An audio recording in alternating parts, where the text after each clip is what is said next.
So I don't like it when both opponents start on their knees like this because it becomes a muscles and strength and height game.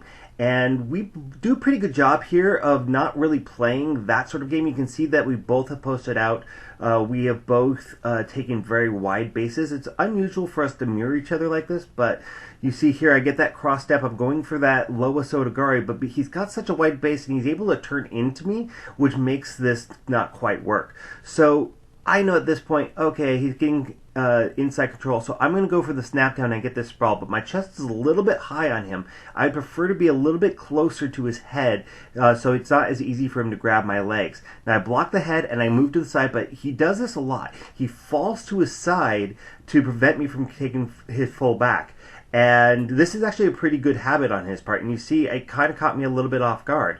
Once I get into this side control position, it's hard for me to establish because you see he's blocking me from getting too high and he's taking me down to the hips. Now, throwing that leg over for that triangle is not going to do much, but once I get here, you see I'm blocking his hip so that he can't get underneath me and pull me into his guard. And I go into that reverse switch base, but again, he's pushing on me. And if he started to shrimp out here, he could probably either take my back or at the very least pull me into his guard.